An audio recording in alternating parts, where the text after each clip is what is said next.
우리가 사용하는 수많은 제품들이 있습니다. 이렇게 아이패드도 있고요, 전화기도 있습니다. 여러분들이 갖고 다니시는 그런 가방들도 있고요.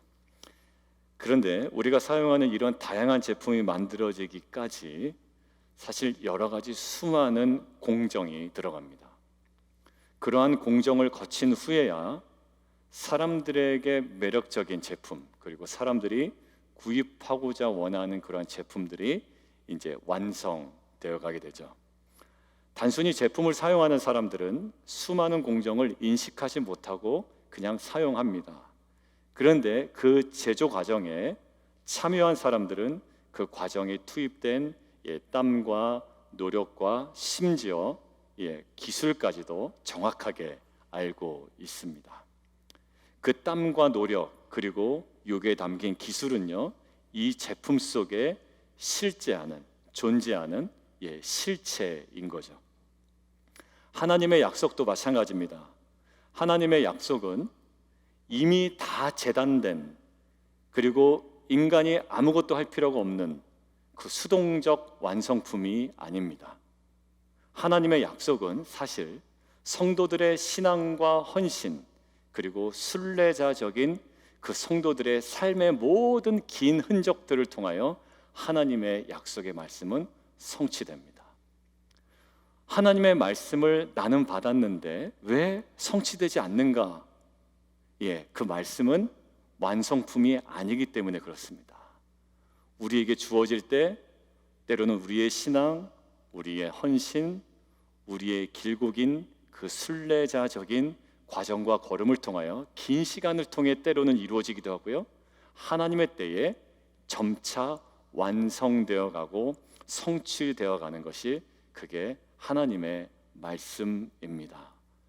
그러니까 우리가 무작정 말씀을 읽었다고 해서, 말씀이 나에게 감동되었다고 해서 하나님의 말씀이 성취되지 않습니다.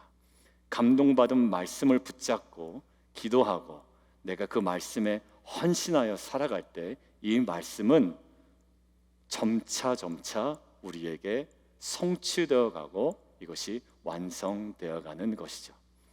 그래서 우리가 말씀에 헌신한다라는 개념은 말씀을 잘 읽는다, 또 묵상한다, 나눈다라는 개념을 뛰어넘어 말씀에 헌신했다라는 것은 나에게 임한 말씀에 대하여 약속의 말씀을 붙잡고 그 말씀에 따라 우리가 살아가는 것을 이야기합니다. 그래서 결국 하나님께서는요, 우리에게 온전한 환경을 주신 적은 사실 많지가 않습니다.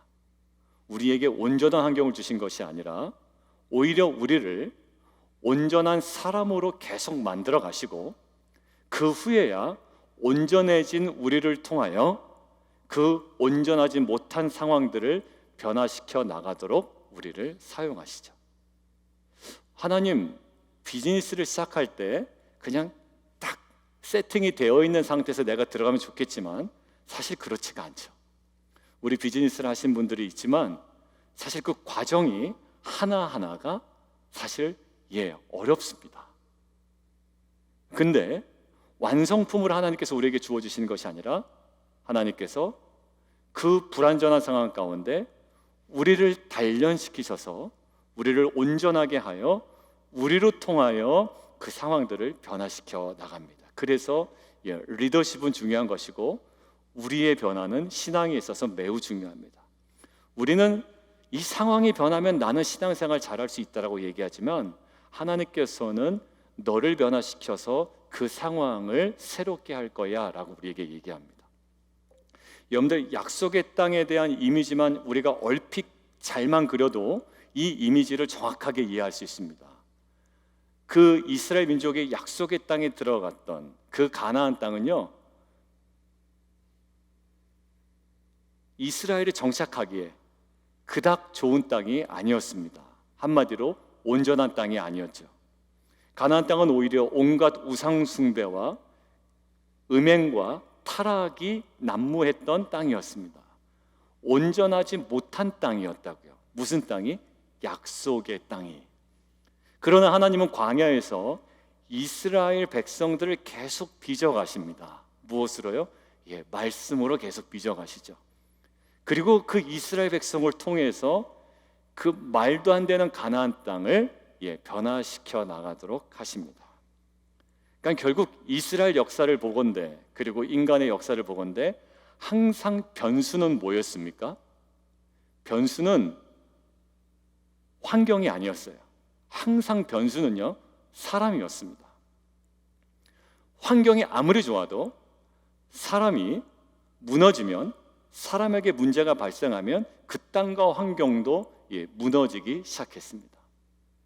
우리는 하나님께서 모든 것들을, 환경을 활짝 열어주시길 원하지만 사실 저와 여러분의 삶을 잠깐만 뒤를 돌아봐도 그렇게 열어주신 적 많지 않습니다. 오히려 하나님께서 새로운 일을 행하실 때 환경을 활짝 열어주시기보다는 저를, 여러분을 말씀으로 단련시키셔서 그 온전해진 우리들의 모습을 통해 하나님께서 그 척박한 환경들을 새롭게 날마다 변화시켜 나가죠. 여러분들, 결국 그런 의미에서 다양한 위기 앞에 서 있는 우리들이 주목해야 되는 것은 뭘까요? 위기라는 내 주위의 환경이 아니라 그 위기 가운데 있는 바로 우리의 자신들입니다. 나도 저 집 남편처럼 그런 남편 얻었으면 나도 신앙생활 잘할 텐데 라고 하지만 하나님은 그때 이렇게 얘기합니다. 니나 잘해라 라고 하실 때도 있고, 사실 결국 나를 통해, 남편을 혹은 나를 통해 자녀를 변화시켜 나갈 거라고 계속 말씀해 주시는 거예요.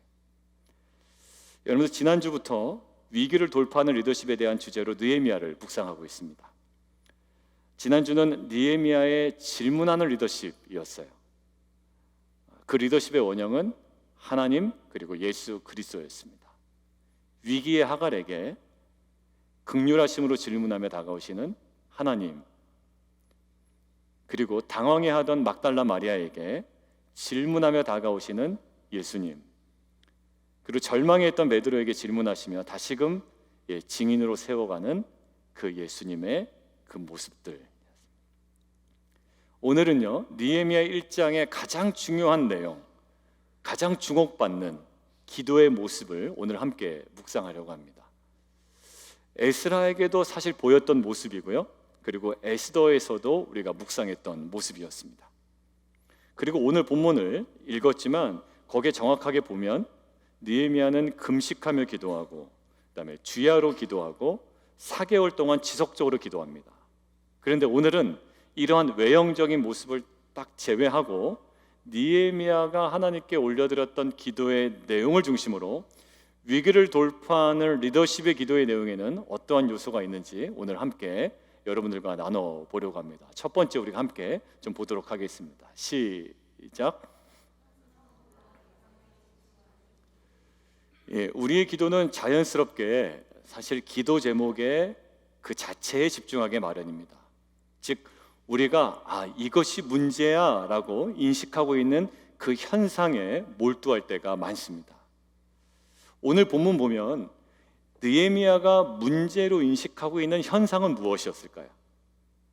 지난주에 묵상한 3절에 느헤미야가 문제라고 인식한 현상이 정확하게 기록되어 있습니다.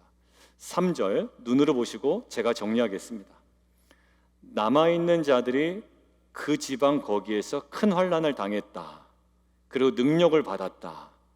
그리고 예루살렘 성은 허물어졌다. 성문들은 불에 탔다. 느헤미야가 문제로 인식하고 있는 현상입니다.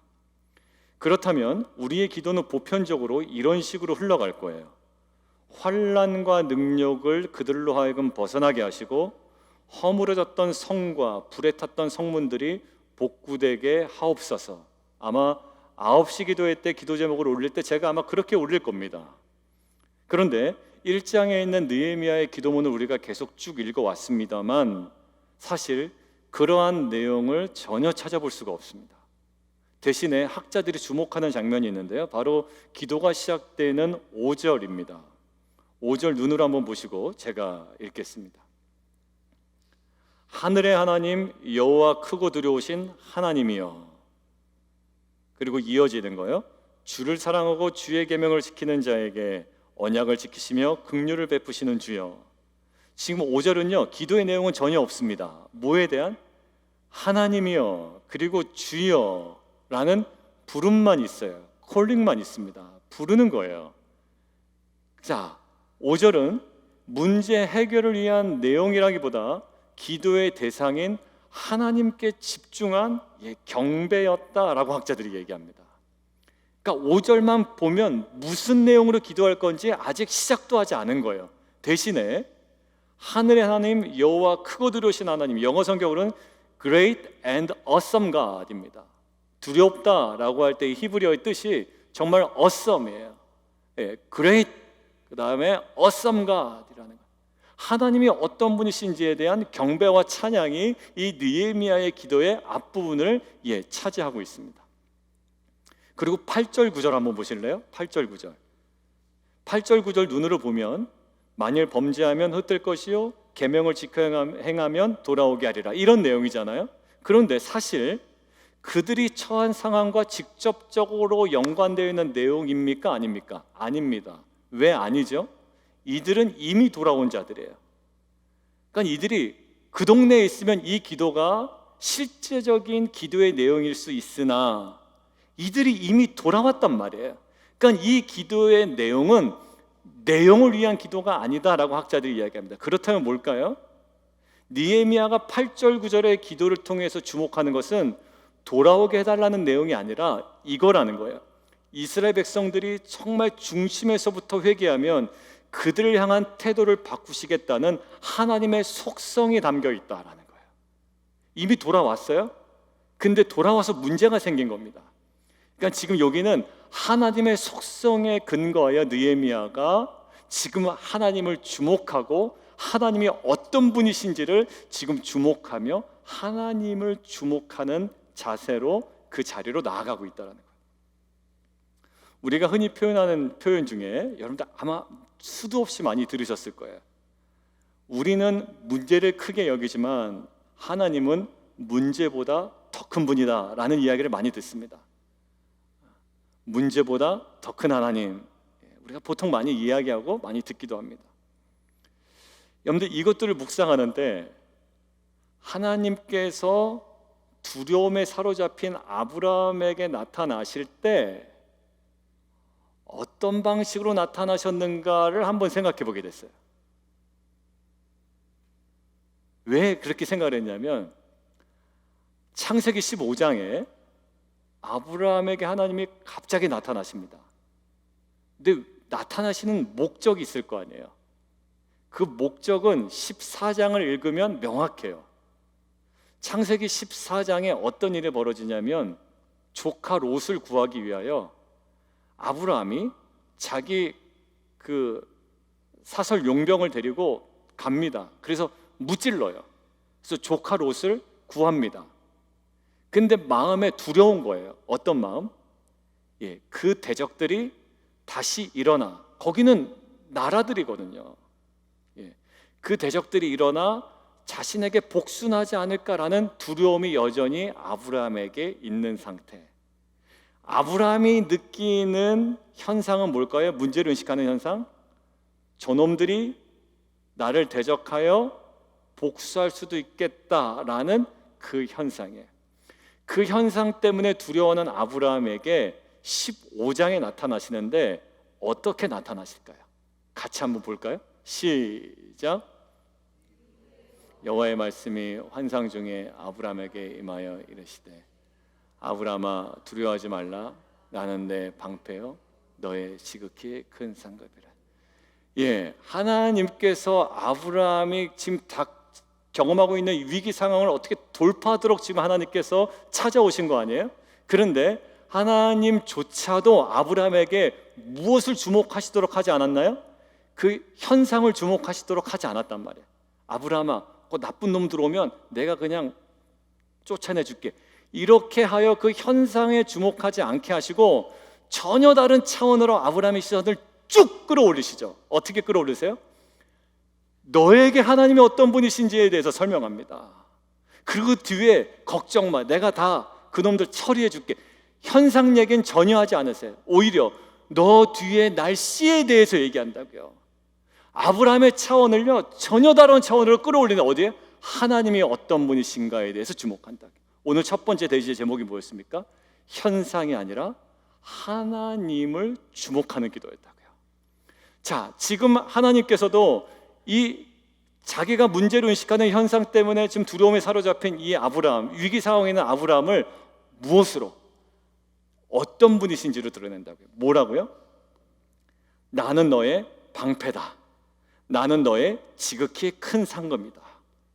여러분들, 이렇게 아브라함에게 말씀하셨던 하나님의 음성이 위기 상황 가운데 있는, 그리고 어떠한 문제 때문에, 그 현상 때문에 마음 어려워하고 있는 우리들에게 그 현상 때문에 여전히 두려워하지만 그것들을 뛰어넘어 우리 가운데 전혀 다른 차원으로 이끌어 가신 하나님의 그 음성이, 그 궁극적 음성이 우리 안에 들려지는 은혜가 있기를 원합니다.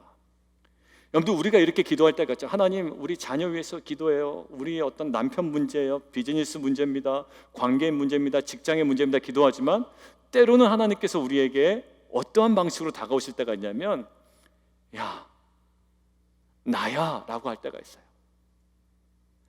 여러분들, 전혀 다른, 나는 현상에 막 사로잡혀 있는데 내가 누구인지, 하나님이 어떤 분이신지를 우리에게 정확하게 알려줄 때가 있습니다. 그리고 우리는 그 하나님, Great, Awesome God에 대한 믿음을 우리에게 회복시키셔서 그 현상과 문제를 뛰어넘어 이제 초월하여 담대하게 살아갈 수 있는 우리 모두를 세워나가신 하나님의 은혜가 있단 말이죠.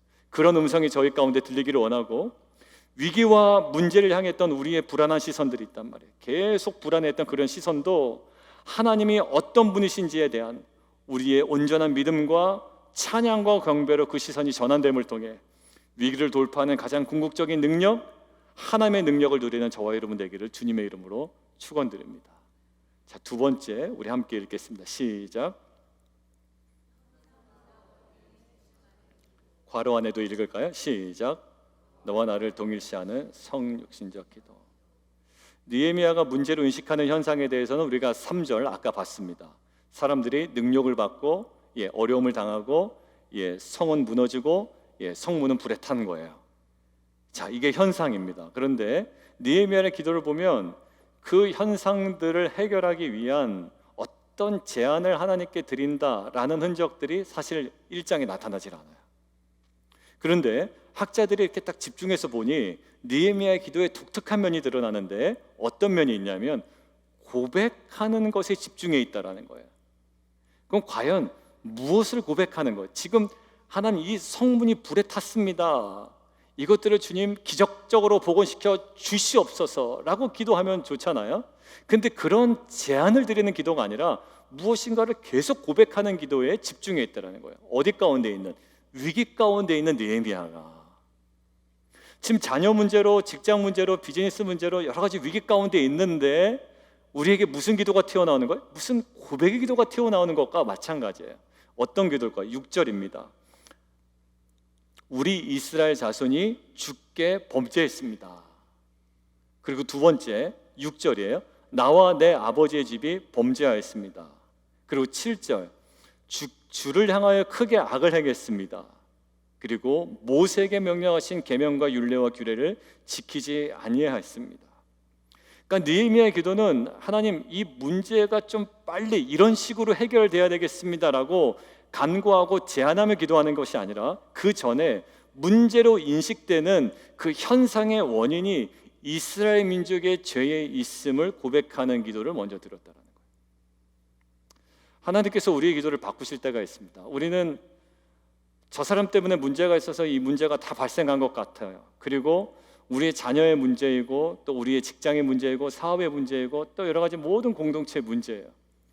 근데 하나님께서 마치 우리를 어느 기도로 이끌어 가시냐면 그 모든 것들을 향하여 나의 바램과 나의 제안을 가지고 하나님께 간구하는 기도 이전에 어떤 기도를 먼저 받으시길 원하시냐면 그것이 우리의 죄입니다. 오늘 고백하는 것이 뭐냐면 마치 에스라가 자신의 죄가 아님에도 불구하고 자신의 죄처럼 끌어안고 너와 나를 구별하지 아니하고 동일시하여 기도했던 것처럼 지금 똑같은 기도가 누구에게 벌어지냐면 느헤미야에게 벌어진다. 여러분들, 저는 공동체가 회복될 때 반드시 이 기도의 자리가 회복되어야 된다고 생각됩니다. 그리고 부부와의 관계도 마찬가지로 생각이 돼요. 여러분들, 공동체 안에 항상 문제가 있을 때 이 사람 얘기 들어보면 이 사람 얘기 다 맞습니다. 그리고 이분 얘기 들어보면 이분 얘기도 맞아요. 그럼 가운데 딱 서 있으면 두 사람이 다 싫은 거예요. 그래서 이 사람은 이 사람 손가락질하고 이 사람은 이 사람 손가락질하는데 제가 볼 때는 두 사람 다 이상한 거예요. 그래서 그 두 사람에게 다 손가락질합니다. 그럼 어떻게 될까요? 아무것도 해결되지 않는 거예요. 성도는 이 사람 욕하고 이 사람은 이 사람 욕하고 목사는 그런다고 또 성도 욕하고 있고 온전해질 수가 없겠죠. 근데 언제 회복이 되냐면 이 모든 문제가 자신의 죄라는 정확한 인식, 어떤 수사적인 레토릭이 아니라 정말 그러한 인식에서 이것이 금식하며 울며 기도할 때 그 위기는 돌파되게 되어 있어요. 부모는 자녀들의 아픔과 고통과 갖고 있는 쓰라린 것들이 있잖아요. 그것이 누구의? 나의 죄임을 고백하고 기도하는 자리가 회복이 되어야 됩니다. 아내가 남편을 바라볼 때, 남편이 아내를 바라볼 때, 항상 남편에 관한 얘기, 아내에 관한 이야기를 할 때 항상 그냥 우스갯소리로 우리끼리 하는 얘기가 있어요. 아, 이 이야기 와이프가 들어야 되는데, 아, 이 이야기 남편이 들어야 되는데. 안 되는 공동체의 특징이에요. 결국 우리는 이 위기를 돌파하는 에스라의 기도도 그렇고 느헤미야의 기도에서도 그렇고 간과할 수 없는 부분을 오늘 또 마주쳤습니다. 뭘까요? 현상보다 현상의 원인이 너에게 아닌 나에게 있음을 알고 다시금 성육신의 기도의 자리로 우리가 나아가야 돼요. 이 마음이 품어지지 않는 상태에서의 이야기는요, 독설이 되더라고요. 제가 마음이 해결이 안 됐는데 그게 나오잖아요. 쓴뿌리가 다 튀어나와요. 가시돋친 이야기하게 되고 의미심장한 이야기 되고 괜히 뼈 있는 얘기하게 되고 이렇게 됩니다. 여러분들, 뼈 삼키면 아픕니다. 그죠? 조그만 가시가 목에 들어가도 아파요. 여러분들, 뼈 있는 말은 서로 다 느끼고 알고 가슴 아픈 거예요. 근데 정말 이 모든 것들을 나의 죄임을 어떠한 레토릭도 아니고 정말로 끌어안고 기도하는 자가 우리 공동체 안에 하나둘씩 일어난다면 저는 어떠한 위기도 돌파할 수 있는 생명의 공동체가 될 줄 믿습니다. 남 얘기하는 건 정말 쉽죠, 그죠? 그런 남 얘기하는 그 사람 평가하는 것도 정말 쉬워요. 저 사람은 남 얘기 많이 하더라. 그러면서 또 남 얘기하는 것도 정말 재밌어요. 근데 어디서 끊어야 되냐? 이 기도의 자리에서 끊어야 돼요. 여러분들, 저는 우리 공동체가 위기라고 생각합니다. 저는 위기라고 아니라고 뭐 그냥 단순히 그냥 마약 맞듯이 아예 우리 교회는 그래도 좋아요, 괜찮아요. 저는 이런 식의 어떠한 그냥 평가에 의미 없다고 생각해요. 저의 가정, 우리 공동체, 우리가 속해 있는 어디든지 간에 이것은 위기입니다. 언제까지? 주님 오실 때까지 위기예요. 우리가 이 기도를 통하여 정말 이것들을 정말 영적으로 꺼내내고 이것들을 통해 정말 위기를 돌파하는 귀한 가정, 그리고 공동체, 또한 우리 모든 성도들의 삶이 되기를 주님의 이름으로 축원드립니다. 여러분들, 에스라 9장의 기도의 특징을 연구한 학자들의 공통된 의견이 있거든요. 우리가 이미 묵상한 에스라 9장, 그게 어떤 기도라고 이렇게 정리하냐면 크게 두 가지로 정리해요. 죄에 대한 깊은 통찰력과 민감성에 근거하고 있다. 그게 첫 번째예요. 두 번째, 용서나 자비를 구하는 간구를 포함하고 있지 않으며 순전히 고백 중심적이다라는 거예요. 근데 그 에스라의 기도가 지금 느헤미야의 기도와 똑같아요. 어떤 용서를 구하는 강구 없어요. 순전히 고백 중심적이죠. 심지어 어디에요? 나의 문제가 아닌데 나의 죄로 여겨요. 1인칭 복수를 동일하게 사용합니다. 지금 이 8절에서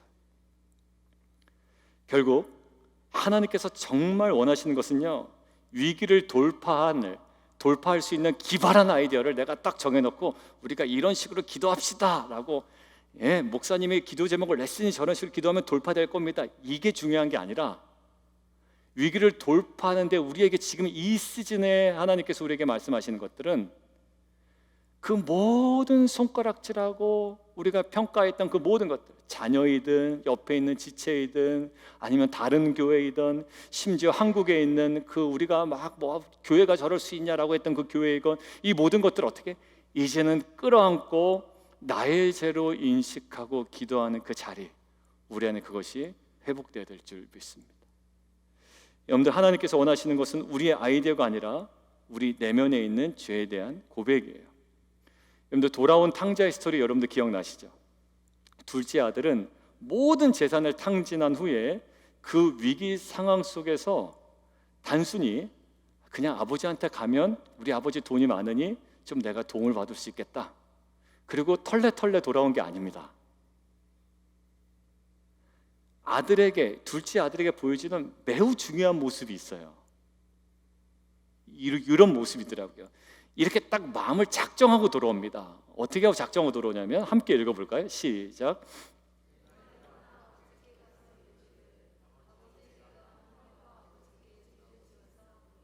지금부터는 아버지의 아들이라 일컬음을 감당하지 못하겠나이다. 나를 부끄러워 하느라.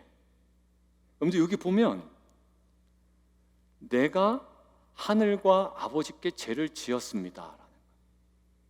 아버지, 내가 갔는데 좀 운이 없어서 사업에 실패했습니다, 좀 받아주시죠, 이게 아니에요. 그건 없습니다. 오히려 뭐라고 얘기하냐면, 지금부터는 아버지의 아들이라 일컬음을 감당하지 못하겠습니다. 그리고 제일 먼저 이 아들이 딱 작정한 게 이겁니다. 하늘과 아버지께 죄를 지었습니다라는 뭘까요? 고백이에요. 여러분들, 이 고백하겠다라는 결심을 합니다. 그리고 21절에 정확하게 고백을 합니다. 마치 카피 앤 페이스트를 해놓은 것처럼. 같이 한번 볼까요? 시작. 아들이 이르되 하늘과 아버지께 죄를 지었사오니 지금부터는 아버지의 아들이라 일컬음을 감당하지 못하겠나이다 하나. 여러분들, 아들은요, 자신이 원하는 문제 해결의 장면을 요청하거나 강구한 것이 아니에요. 이런 식으로 좀 아버지 좀 받아주시죠. 제가 좀 실패했습니다, 경기가 안 좋았는데 아버지 다시 좀 받아주십시오, 이거 아니에요. 지금 아들에게 보이는 가장 중요한, 이 아들에게 있는 위기 상황 아닙니까? 거기에 갑자기 거기 보면 하나, 저와는 정반대되는 은혜가 임하게 되잖아요. 근데 저 은혜가 임하게 되는 결정적인 게 뭐였나요? 고백이었던 거예요. 고백. 하늘과 아버지께 죄를 지었습니다. 여러분들, 제가 가끔씩 얘기한다만 그 부부싸움 한 다음에 제일 여자들이 싫어하는 게, 그러니까 제가 경험한 여자는 이제 아내니까, 부부싸움 한 다음에 제일 싫어하는 게 얼렁뚱땅 그냥 넘어가는 거더라고요. 분명히 제가 잘못했으면 그냥 거기에 대해서 좀 정확하게 이야기해 주기를 원하더라고요. 근데 시간이 지나면 흐릿해지잖아요. 사실 열받았다가도 화냈다가도 그냥 막 소리 질렀다가도, 그러니까 흐릿해지면 어떻게, 제 성향은 좀 그랬던 거예요. 얼렁뚱땅 넘어가는 거예요. 그냥 뭐 먹으러 갈까? 뭐 이러는 거. 그걸 그렇게 싫어하더라고요. 그렇게 싫어해요. 그 얼렁뚱땅 넘어가는 그게 너무 싫대. 그래서 저도 가만히 보니까 얼렁뚱땅 넘어가는 자녀들 보면 또 싫어요. 저도. 아버지, 제가 이거 뭐 잘못했습니다. 마찬가지예요. 우리 안에 하나님께서 우리에게 원하시는 것은 뭘까요? 그런 거 전혀 없이 이런 식으로 하면 될 겁니다, 하나님의 나라가 이루어질 거 아닙니까, 우리를 이렇게 하시지 않았습니까? 아무리 하나님께서 얘기하셔도 그거보다 뭘 원하세요? 우리의 고백을 원하세요. 그런데 어떻게 그 나중에 그 위기를 돌파하는 은혜를 주신다고요. 결국 둘째 아들이 집중한 것이 하나가 있습니다. 모든 원인이 나의 죄 때문입니다라는 고백이에요. 저는 문제 해결에만 몰두했던 우리의 시선이, 그리고 또한 남의 연약함과 남의 부족함만을 주목했던 우리의 시선이 우리의 내면으로 전환되는 은혜가 있기를 원합니다. 항상 남편 보면 마음에 안 드는 건 보이잖아요. 그리고 또 똑같은 얘기 하잖아요. 그런데 그게 끊이지가 않아요. 사실 않습니다. 근데 그거를 나의 죄로 끌어안고 기도하는 거예요. 그리고 아내의 연약함도 사실 남편 입장에서 보이거든요. 보여요. 그런데 그것들 얘기해봤자 이제는 끌어안고 기도하는 이 우리의 가정의 위기 상황을 이 정말 철저한 성육신의 기도로 돌파해 나아가는 저와 여러분이 되기를 원합니다. 공동체 위기예요. 그리고 사역별 위기입니다. 뭐 특별히 문제가 있어서 위기가 아니라 위기라고 느끼게끔 하나님께서 우리에게 마음 주시는 것 같아요. 제가 어제 새벽에도 말씀드렸습니다만 휴가 끝나고 이제 토요일 날 새벽 새로 와야 되는데 마음이 좀 이렇게 부담이 되는 거예요. 왜냐하면 놀다 오면 마음이 부담이 되더라. 저는 이 감이 살아날까? 새벽에 또 늦게 일어나지는 않을까? 그래서 막 3시에 일어났다가 4시에 일어났다가 계속 깨요. 그러다가 잠깐 자다 일어났을 때 그때 꿈꾼 거 말씀드렸잖아요. 요 앞에서 기도하는데 제가 갑자기 방언을 막 하기 시작하는 거예요. 근데 정말 성령께서 저를 완전히 사로잡아서 방언으로 끌고 가시는데 어떻게 멈출 수가 없는 거예요. 기도하다가 방언을 딱 멈출 때도 있거든요. 근데 그 기도 꿈을 꾸는데 막 방언을 멈출 수가 없는 거예요. 그러다가 이제 깼어요. 그러다 이 말씀이 기도에 관한 내용이잖아요. 저에게는 의미심장하게 다가왔습니다. 여러분들 오늘 이제 말씀을 나누고 집에 돌아가서 그래 위기를 돌파하는 리더십 기도 하고 끝내서는 안 될 것 같은 거예요. 이 3가지 요소, 한 가지 아직 남았습니다. 이 3가지 요소가 우리 가운데 하나하나 정확하게 이루어져야 되는 거예요. 현상만을 요구했던 우리의 기도가 이제는 하나님이 어떤 분이신지에 대한 우리의 신앙의 전부를 드릴 수 있는 기도, 그 실체를 만날 수 있는 기도, 그리고 여러 가지 많은 것들이 있지만 그 모든 것들이 나의 죄입니다 라고 끌어안고 그 기도할 수 있는 그 성육신적 회개, 원인에 집중하는 그 기도 우리 안에 회복되기를 원해요. 결국 그래서 너와 나를 동일시하는 성육신적인 태도로 현상보다는 원인에 집중하는 고백의 기도를 통해 고백의 기도를 드린 둘째 아들에게 위기를 돌파하는 은혜가 임한 것처럼 하나님께서 허락하시는 은혜의 강수가 넘쳐나는 빛과 소금 공동체가 되기를 주님의 이름으로 축원드립니다. 자, 3번째인데요. 같이 한번 보겠습니다. 시작. 결국 오늘 느헤미야의 기도 속에는 결국 문제로 인식된 현상을 주목하는 기도는 없어요. 결국에는 없어요. 저 성문 어떻게 합니까? 저 성벽 어떻게 합니까? 이 능욕과 환난을 당하는 이 사람들 좀 구해 주십시오. 이런 기도가 사실 없어요. 없고요. 대신에 학자들의 연구를 정리하다 보니까 공통적인 것이 하나 발견되더라고요. 그게 뭐냐면 느헤미야의 기도가 지금 5절부터 하나님 하고 기도했던 11절까지의 기도가 모세 오경, 특별히 신명기 본문의 것과 아주 유사하다라는 거예요. 자, 그래서 한번 찾아봤습니다. 신명기 오늘 5절을 한번 눈으로 보시고요. 5절을 눈으로 보시고 이렇게 계속 왔다 갔다 하시면서 5절과 저 신명기에 있는 저 9절의 유사성을 한번 이렇게 좀 확인해 보시죠. 9절 한번 읽습니다. 시작. 그런즉 너는 알라 오직 내 하나님 여호와는 하나님이시요 신실하신 하나님이시라. 그를 사랑하고 그의 계명을 지키는 자에게는 천대까지 그의 언약을 이행하시며 인애를 베푸시되. 그리고 7장 21절이 또한 5절에 또 담겨 있습니다. 한번 21절 한번 보실까요? 시작. 너는 그들을 두려워하지 말라. 너희 하나님 여호와 곧 크고 두려운 하나님이 너희 중에 있다. 저기도 지금 히브리어가 똑같습니다. 지금 요 느헤미야가 기도하는 그 히브리어와 여기 있는 히브리어가 똑같아요. 영어 번역도 똑같죠? Great and awesome God이에요. 근데 아유, 그럴 수 있죠, 목사님. 저도 그렇게 봤어요. 그럴 수 있지. 뭐 신명기에 있는 뭐 그거 좀 비슷할 수 있지. 그런데 이 짧은 기도 안에 신명기에 있는 기도의 제목이 고스란히 들어있는 거예요. 제가 다 가져오진 않았는데 7절의 기도는 신명기 6장 1절과 아주 유사해요. 그리고 8절의 기도는 신명기 4장 27절 그리고 28장 64절과 유사하고요. 그리고 9절의 기도는 신명기 30장 1절부터 4절하고 거의 흡사해요.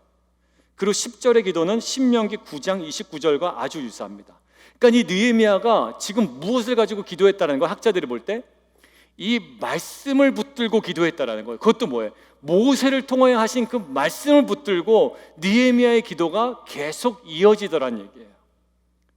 결국 학자들이 무엇으로 결론을 내리냐면 느헤미야는 위기의 순간조차 자신이 문제로 인식되는 그 현상 앞에서조차 뭐를 붙잡고 언약을 상기시키며 말씀을 붙들고 말씀에 집중하여 기도했다라는 거예요. 여러분들 이것이 당연한 것처럼 여겨지만 그렇지 않습니다. 이 성문이 불탔습니다. 그리고 성이 무너졌습니다. 그리고 이 사람들이 지금 어려운 가운데 있습니다라면 무엇으로 기도할 거예요? 하나님 이들을 구해주시고 하나님 성벽이 복구되게 하여 주시옵소서라고 기도하는 게 우리의 보편적인 기도인데, 그러한 지금 문제로 인식되는 그 현상 앞에서조차 위기 앞에 서 있는 느헤미야의 기도는 5절 처음부터 끝까지 무슨 기도였다? 신명기에 있는 이 말씀을 붙들고 언약을 하나님께 상기시키며 기도했다라는 거예요. 여러분들 9절에 그것이 명확하게 나타납니다. 9절 한번 보시죠. 9절 보시면 쭉 이렇게 이어집니다. 범죄하면 어떨 것이요? 계명을 지켜 행하면 끝에서라도 돌아오게 하리라. 하신 말씀을 이제 청하건대 기억하옵소서. 결론은 뭐냐면 말씀을 기억하옵소서예요. 느헤미야의 기도의 핵심이 뭐였냐면 하나님 말씀을 기억하시고 말씀을 성취하여 주옵소서. 자기가 원하는 그림이 있었겠죠. 막 자고 일어나면 성문이 그냥 건축이 되어 있고 성벽이 재건되어 있고 원하는 그림이 있었겠지만 느헤미야의 기도의 핵심은 하나님 그 말씀 기억하여 주시고 말씀을 성취하여 주옵소서.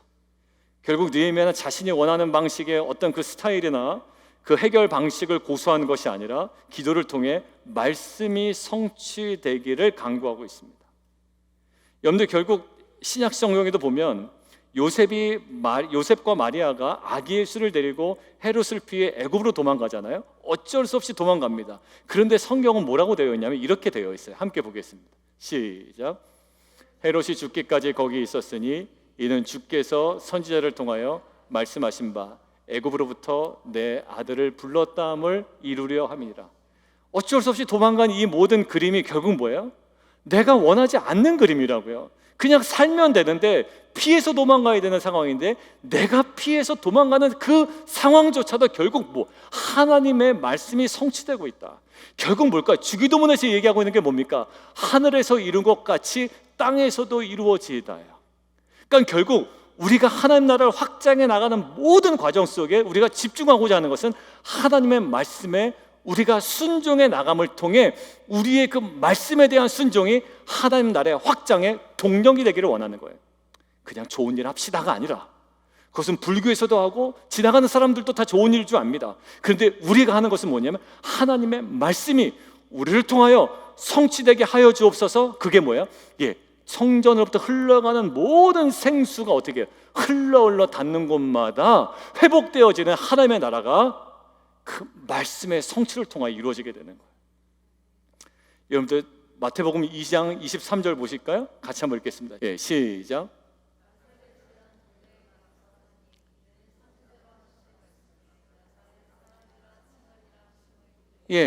돌아왔는데 그 아들이 또 통치하고 있으니까 겁이 나니까요. 그냥 나사렛, 갈릴리, 나사렛이란 동네에 가서 삽니다. 근데 이것은 뭘까요? 나사렛 사람이라 칭하려 하심을 이루려 합니다. 여러분들 결국 성경은 하나님의 말씀이 하나하나 성취되는 것들을 우리에게 보여주고 있습니다. 그리고 우리로 하여금 무엇을 붙잡게 하나요? 위기 상황 가운데 무엇을 붙잡나요? 말씀을 붙잡도록 우리에게 독려하고 있습니다. 안 그러면 말씀과 상관없이 우리가 원하는 대로 주시옵소서 하면 돼요. 그렇지만 여러분들, 조지 뮬러 목사님이 5만 번 이상의 기도응답을 받았다고 하는데, 그가 그렇게 기도응답을 받을 수 있었다라고 했던 결정적인 이유가 하나 있습니다. 조지 뮬러 목사님의 기도의 방식이 있어요. 특징이 있어요. 어떤 방식이냐면 철저하게 말씀 중심이고 성경 중심으로 기도하려고 했다라는 거예요. 내가 좋기에 이것이 좋아 보여서 기도할 때 하나님께서 막 응답해 주신 게 아니라 철저하게 하나님 뜻인가, 그리고 하나님의 말씀 중심인가가 조지 뮬러 목사님의 기도의 철저한 우선순위였다라는 거예요. 그러니 응답 받을 만하게 기도했다라는 특징이 있었던 거죠. 오늘 보십시오. 오늘 수많은 문제와 현상들이 있죠. 그런데 느헤미야의 기도의 특징은 뭘까요? 말씀을 붙들고 기도하며 하나님의 언약을 다시 한번 상기시키고 이 말씀이 이루어지기를 원하고 있습니다. 여러분들, 결국 우리가 묵상의 끝은 어딜까요? 우리가 큐티 나눔에 있지 않아요. 묵상의 끝은 어디 있을까요? 어우, 잘 나누네. 예. 근데 그게 그냥 처음에는 좋아 보일 수 있지만 그게 무슨 소용이 있겠습니까? 묵상의 끝은 어딜까요? 묵상된 이 말씀을 붙들고 기도해야 됩니다. 하나님께서 우리 비즈니스에 이런 말씀을 주셨습니다. 이루어지지가 않네요. 근데 우리는 이제 그때 의심을 하죠. 아닌가벼 라고 합니다. 아닌가 보다. 그래서 또 다른 말씀을 찾아요. 그래서 찾았습니다. 묵상하다가. 근데 또 이루어지지가 않아요. 아닌가 보다 또 생각을 하는 거예요. 그러니까 나중에 어디 정도까지 가냐면 묵상 회의론까지 됩니다. 해봤자 아무것도 아니다. 그런 마음 드실 때 있지 않나요? 사업에 대한 말씀도 주셨는데 이루어지지도 않아. 자녀에 대한 말씀도 주셨는데 그렇게 이루어지지도 않아. 그러니까 뭐 묵상 못하러 하냐? 그냥 잘 맞춰서 살면 되지. 이런 마음이 강하게 든단 말입니다. 근데 에스겔에 이런 말씀이 있어요. 함께 한번 볼까요? 자, 시작. 주 여호와께서 이같이 말씀하셨느니라. 그래도 이스라엘 족속이 이같이 자기들에게 이루어 주시기를 내게 구하여 할지니. 하나님이 말씀하셨습니다. 그런데 하나님께서 우리에게 요구하시는 거 있어요. 뭐라고요? 그래도 이스라엘 족속이 이같이 자기들에게 이루어 주시기를 그 말씀을 붙들고 기도해야 된다라는 거예요. 조지 뮬러 목사님이 말씀만 받아서 그 응답이 이루어졌을까요? 아니요. 주신 말씀대로 뭐 했던 분이에요? 기도했던 분이에요. 근데 사실 이렇게 기도하는 분이 많지 않은 것 같아요. 저희 공동체뿐만 아니라 지금 전 세계적으로 한국 교회도요, 많은 목회자님들이 본인 교회에 기도가 부족하다는 것들을 많이 강조하시더라고요. 예전 같지 않아요, 예전 같지 않아요, 이 얘기를 많이 해요. 여러분들, 우리에게 그 휴가 복귀하기 전에 그 새벽에 꿨던 그 꿈, 그리고 오늘 본문 말씀, 그리고 이거 아무리 설교해봤자 우리가 그 기도의 자리가 회복되지 않으면 아무리 큐티해도, 이것이 정말 우리 가정에게, 우리 비즈니스에 주신 말씀이라고 해도 그 당사자가 기도하지 않으면 사실 안 되는 거예요. 사실 기도가 필요한 분들이 많아요. 비즈니스 때문에, 아니면 직장 때문에, 또 자녀의 여러 가지 학업 때문에, 또 가정의 문제 때문에. 근데 사실 기도가 그렇게 충분하지 않다라고 제가 느낄 때가 있습니다. 그러니까 목회자로서 이제 그렇게 판단하면 안 되는데, 그렇게 썩 기도를 충분히 하지 못하시는 것 같다고 느껴질 때가 있거든요. 그러니까 제 마음이 부담되기 시작하는 거예요. 제가 기도 요청을 드렸잖아요. 근데 청년 중에 한 명이 보내왔어요. 그래서 제가 청년 중에 다시 답장을 했습니다. 그 기도 제목으로 나는 매일 기도할 건데 너도 그 기도 제목으로 매일 기도해야 돼. 그리고 청년 때 일부 예배에 나오는 청년이었습니다. 그래서 내가 좀 설교 때 갑작스러운 도전이긴 하지만, 나는 언제 출근하는지도 모르고 하루의 일과가 어떻게 되는지도 몰라. 그런데 청년의 때에 너가 할 수만 있다면 새벽에 나와서 함께 기도했으면 좋겠어. 그리고 만약에 그것이 안 된다면 너의 정말 기도의 자리가 회복이 되었으면 좋겠어. 여러분들, 기도에 관한 이야기를 설교 듣는다고 우리 안에 해결되는 건 아무것도 없습니다. 여러분들, 성도님께 도전 드려요. 여러분들의 출근 시간 제가 정확하게 잘 몰라요. 그렇지만 동선이 어떤지도 잘 모르겠습니다. 만약 가능하시다면 여러분들 새벽에 나와서 여러분들 함께 말씀을 붙들고 기도하는 공동체가 됐으면 좋겠습니다. 그럼 만약에 여러분들의 출근이나 이런 것들이 어려우시다면 가정에서 아침 시간이든 어떤 시간이든 정말로 딱 구별된 기도의 자리를 이번은 회복돼야 될 것 같아요. 특별히 이번에 사역을 새로 맡으시는 분들, 그리고 공동체와 가정에 여러 가지 기도 제목이 있으신 분들, 여러분들 이 말씀 붙들고 우리가 기도하는 거예요. 이것이 우리 안에 회복되기를 원해요. 제가 청년 때에 제가 다니는 교회는 새벽 기도도 있고 저녁 기도회도 있었습니다. 7시에 겟세마네 기도회가 있어요. 매일 7시마다. 근데 그때 저를 이제 예뻐하셨던 집사님들이 조재영 형제, 지금처럼 신앙생활하면 하나님께서 책임져 주셔, 이런 얘기 많이 듣잖아요. 근데 그때 저녁 7시에 그 교회 형들하고 기도했어요. 이 공동체가 참 중요한 것 같아요. 뭐하러 기도하냐? 야, 집에서 기도하지. 이러질 않았어요. 형들이 야, 기도하자. 재영아, 저희는 또 기도굴이 있었거든요. 기도방이 그 밑에 있었잖아요. 그 기도룸이 따로 있어요. 야, 우리 기도하고 올라가자. 그러면 겟세마네 기도하기 전에 그 형과 함께 또 기도하고 올라가는 거예요. 그러면서 청년한테 얘기했던 거, 아까 일부 예배 청년한테, 기도 우리가 회복하면 좋겠다. 여러분들, 저와 여러분들 아이디어 낸다고 우리 교회 바뀌지 않아요.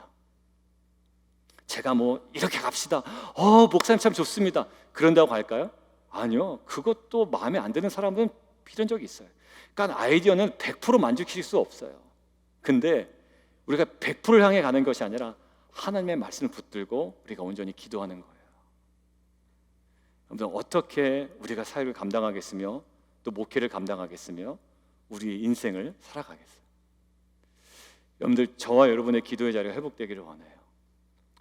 리더십, 위기의 리더십, 기도, 하나님에 대한, 그리고 그냥 나의 죄인 것처럼 그냥 말씀 붙들고 기도 아니에요. 여러분들 기도 자리가 회복되었으면 좋겠어요.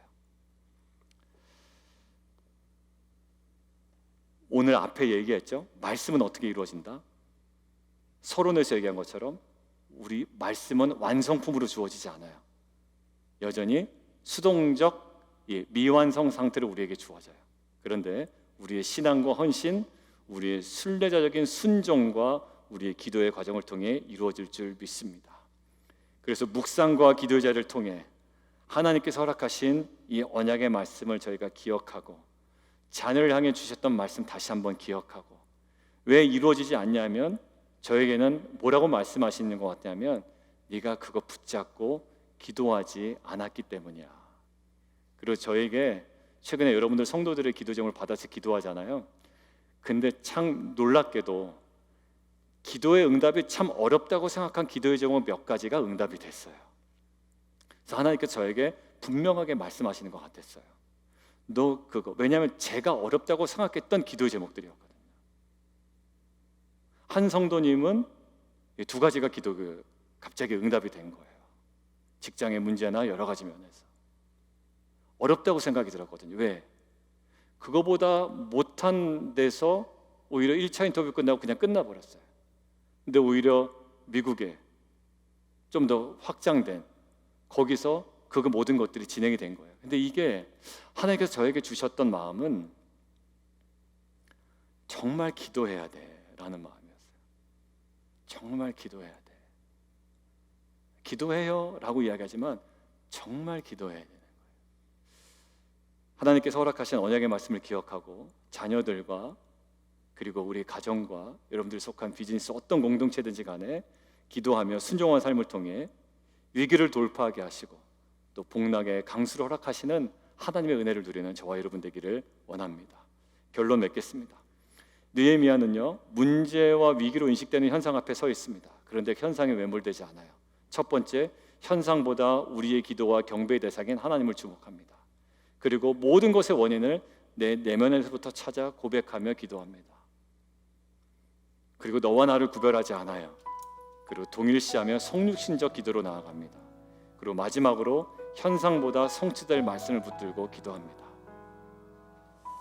우리도 각자의 다양한 문제 앞에 느헤미야의 기도에 드러났던 이 세 가지 요소들을 집중함을 통해 현상에 대한 불안한 마음은 내려놓고 성육신적 회개기를 통한 정결함으로, 그리고 하나님으로 인한, 그리고 성취될 말씀으로 인한 담대함과 위기를 돌파하는 은혜를 누리는 저와 여러분 되기를 주님의 이름으로 축원드립니다.